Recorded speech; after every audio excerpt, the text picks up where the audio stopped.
2026 වර්ෂයේ පැවති පාපන්දු ලෝක කුසලාන තරගාවලියේ අවසන් මහා තරගයට සුදුසුකම් ලැබීම සමගම ආජන්ටිනාව සම්බන්ධව මුළු ලෝකයේම අවධානය ක්ෂණයකින් යොමු වී තිබෙනවා. ඉතින් මිස්ටර් ලෝකයා YouTube channel එක හරහා අපි අද ඔයාලට අරගෙන ආවේ around the world විශේෂාංගය හරහා ආජන්ටිනාව කියන මේ රාජ්‍ය සම්බන්ධව ඔබ දැනගත යුතු සුවිශේෂී වැදගත් කරුණු කාරණා රාශියක් සම්බන්ධයෙන් ඔයාලව දැනුවත් කරන්න.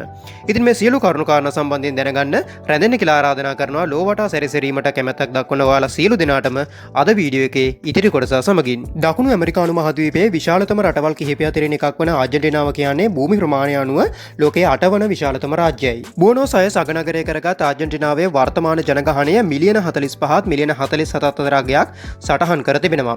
ඉතින් ප්‍රධාන වශයෙන්ම ස්පාඤ්ඤ භාෂාව නිල භාෂාව ලෙස භාවිතා කරනු ලබන මේ රාජ්‍යයේ මුදල් ඒකකය වන්නේ ආජන්ටින් පේසෝ මුදල් ඒකකයයි. ආජන්ටිනාවේ ආර්ථිකය දකුණු ඇමරිකාවේ විශාලතම ආර්ථිකයන්ගෙන් එකක් වන අතර එය ප්‍රධාන වශයෙන්ම කෘෂිකර්මය, බලශක්තිය, නිෂ්පාදන කර්මාන්තය, පතල් කර්මාන්තය සහ සේවා අංශය මත පදනම්ව තිබෙනවා. ආජන්ටිනාවේ කෘෂිකර්මය සම්බන්ධව සඳහන් කිරීමේදී සෝයා බෝංචි, බඩඉරඟු, තිරිඟු සහ ගවමස් ලෝකයට අපනයනය කරනු ලබන ප්‍රධානතම රාජ්‍යයක් වශයෙන් හඳුන්වා දෙන්න පුළුවන්. ඒ වගේම ආජන්ටිනාවේ වැකමුවටා ප්‍රදේශයේ පිහිටා තිබෙන විශාල තෙල් සහ ස්වභාවික වායු සංචිත ආජන්ටිනාවේ ආර්ථිකයට දක්වන දායකත්වය සුළු පටු වන්නේ නැහැ. ඒ වගේම විදුලි වාහන බැටරි සඳහා අවශ්‍ය ලිතියම් නිෂ්පාදනයේ ලොව ප්‍රමුඛ පෙළේ රටක් වශයෙන් ආජන්ටිනාව ලෝ පුරා ප්‍රචලිතව තිබෙනවා. මීට අමතරව මෝටර් රථ නිෂ්පාදනය, ආහාර සැකසුම්, රසායන ද්‍රව්‍ය සහ ඖෂධ නිෂ්පාදනය ආජන්ටිනාවේ ප්‍රධානතම කර්මාන්ත කිහිපයක් වශයෙන් සඳහන් කරන්න ඕනි. ඉතින් දකුණු ඇමරිකානු මහද්වීපයේ පිහිටා තිබෙන මේ රාජ්‍ය වර්තමානයේදී දිගුකාලීන උද්දමනය, රජයේ ණය සහ අයවැය හිඟය, ඒ වගේම ආජන්ටින් පේසෝ මුදල් ඒකකයගේ පහත වැටීම සහ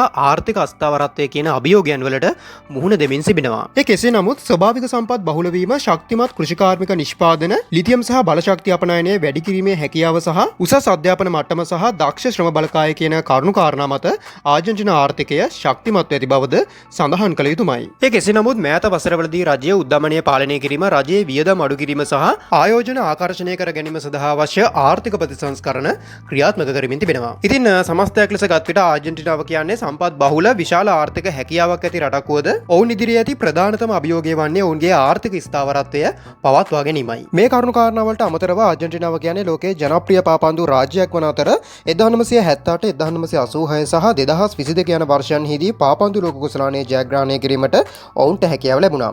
ඒ වගේම ටැංගෝ නර්තන කලාවේ නිජබිම ලෙස සලකනු ලබන්නේත් මේ අපූර්ව දේශයයි. ඒ වගේම ගවමස් සහ අසාඩෝ බාබකියු සඳහාද ආජන්ටිනාව ලෝ පුරා ප්‍රචලිතව තිබෙනවා. මේට ලෙස හඳුන්වනු ලබන පානය ආජන්ටිනා වැසියන්ගේ ජනප්‍රිය ඖෂධීය පානයක් බවද විශේෂයෙන් සඳහන් කළ යුතුයි. දකුණු ඇමරිකානු මහද්වීපයේ පිහිටා තිබෙන මේ සුන්දර දේශයේ දෙස් විදේශ සංචාරකයන්ගේ ආකර්ෂණය දිනාගත් ප්‍රධානතම ස්ථාන වශයෙන් පෙරිටෝ මොරිනෝ ග්ලැසියර්, ඉගුවසි මනස්කාන්ත දියඇල්ල, ඒ වගේම මීටර 6961ක උස ප්‍රමාණයකින් යුක්ත ඒකොන් කාගුවක් කඳු වැටියද සඳහන් කරන්න ඕනි. ඉතින් ඔය ආකාරයට තමයි භූමි ප්‍රමාණයෙන් ලෝකයේ 8 වන විශාලතම රාජ්‍යය වන ආජන්ටිනාව සම්බන්ධ ඔබ දැනගත යුතුම සුවිශේෂී වැදගත් කරුණු කාරණා පෙළ ගැස්වෙන්නේ. ඉතින් මේ ආකාරයට ලෝකය හා සම්බන්ධ සුවිශේෂී කරුණු කාරණා වගේම අරුම පුදුම දුර්ලභ වීඩියෝස් දිගටම නරඹන්න මිස්ටර් ලෝකයා YouTube channel එක subscribe කරලා වීඩියෝ එකටත් like එකක් දාන්න කියලා මතක් කරනවා. ඉතින් මේ වගේ තවත් සුවිශේෂී කරුණු කාරණා සහිත තවත් වීඩියෝ එකකින් තවත් දවසක අපි ඉක්මනින්ම හමු වෙමු. එතෙක් ඔබට ජයග්‍රාහී දවසක්.